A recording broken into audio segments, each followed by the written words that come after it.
and welcome to this historic airfield in Cambridgeshire, now part of the Imperial War Museum. It's dedicated to the stories of people who've lived through conflict. Throughout Remembrance Week, we are honouring courage, celebrating heroes and remembering those who've suffered life-changing injuries. This is how the people remember. All this week, I'm exploring some of the treasures here. Good morning from the Imperial War Museum in Duxford. Today, we're hearing about the extraordinary bravery of people who put themselves in harm's way to protect others. We have some stories of great courage, both on the battlefield and on the home front. Our guest today is the actress June Brown, a very familiar face from EastEnders, where she plays the long-suffering Dot Cotton. June, welcome to the programme. Tell us about your war years. Where were you during the war? Well, I wasn't a brave warmonger, as they say. I lived in a backwater area. I lived in East Anglia, and at the time we were 12 miles from the sea. So I didn't have to go through all the bombing that the people in London did in the big cities. Well, you say that, June, but you actually came under fire a few times, didn't you? You saw some action. Well, in a strange sort of way, yes. I was waiting for a trolley bus. I think I must have been about 15, halfway down the hill that I lived in. And I looked up to see if it was coming round the corner, and I saw a German fighter coming down the road, machine gunning. Well, fortunately for me, there was a little cobbler shop attached to a residential house right by the trolley bus stop, and it had a lot of steps. And I ran up the steps and flattened myself against the door because I didn't go in. I wasn't a customer.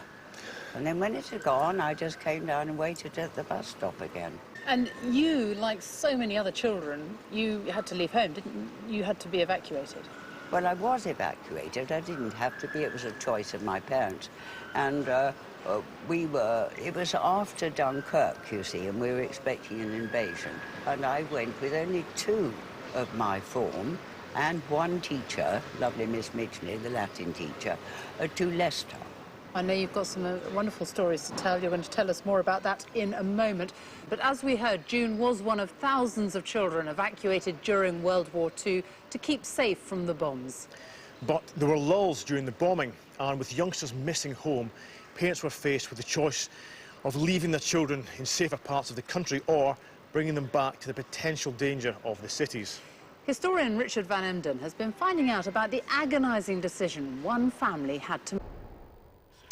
Incredible to think that little girl saved her brother's life.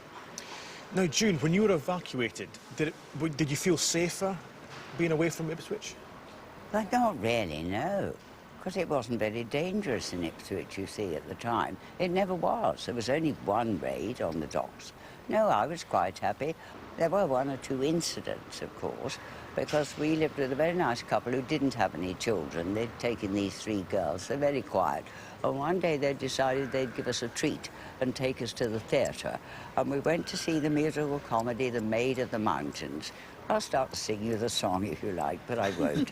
And anyway, it was in 3 acts. And after the 2nd act, the warning sounded, the air raid warning. And our Mr. and Mrs. Miller thought, as they were in charge of us, they'd better take us home to that Anderson shelter in the garden, which was corrugated steel, I suppose. And we were walking home, and they were bombing Coventry. And it was red. The sky was full of flames and red. We could see the tracer bullets, well, the AK guns they were, and planes in the searchlights. So it was one of those awful situations, you know, where people are dying and killed. You've been evacuated, you were a child. How long were you away from home? Did you miss home? Oh, very little time, you see. I mean, we were home for Christmas. We'd gone, I think, probably about September. I don't think we were there longer than September, October, November, because that was when it was, Coventry, in November. And we went home for Christmas, you see, because we felt we were safer in Ipswich, where there weren't any air raids. Only 1 later on, only once we went. Well, we'd go down the shelter if there were warnings, because the planes were always passing over us. But in the end, we got to poor mother, she'd say, come in the tub. No, mother, we're too tired. No, we're going to stay in bed. No, we don't want to get up, mother. No, we're too tired. So we wouldn't get up. So when you were back home in Ipswich, do you remember seeing planes flying overhead? Well, mostly they flew overnight. We were a pathway, you see, and they flew over, so we got warnings because of it. But I did see duels in the sky between the Spitfires and Messerships and also their bombers. And, you know, if they shot one down, one saw that happen, and the pilot and the Spitfire would do a victory roll. And tell us about the shelter that your aunt built in her garden. Well, we had a really good shelter. It was a beach hut from Felixstowe. Well, since the beaches were mined all during the war, because maybe of invasion, stopped them getting in, Uncle decided to take it and put it in the garden as an air raid shelter. So Uncle Eric and Uncle Bill dug the hole, put in the wooden hut and covered it with the other earth. And that was supposed to be our bomb shelter. Well, it might have stopped the shrapnel, but I don't think it would have stopped the bomb. And do you remember being inside it? Oh, yes, that was the day when I'd seen these bombs drop out of these planes flying across the sky that I thought were Spitfires, and I thought, aren't they lovely? And the bomb bays opened and the bombs started falling. And I just thought, well, I better get inside. And do you know, I was really frightened once I was in the shelter.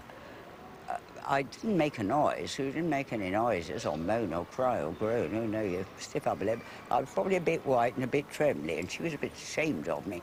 But, you see, I couldn't see what was going on. But it's just being in that confined space and not being able to see. Incredible memories, June. So vivid all these years later as well. We'll talk to you more later on. But now, when the First World War began, it was during an age of empire. The men fighting for Britain came from across the world, but one country stood out for the sheer numbers of soldiers it sent to fight. As many as 1 in 6 soldiers fighting with the British Army were from India. More than the number from Wales, Scotland and Ireland combined. It's a contribution that often goes overlooked.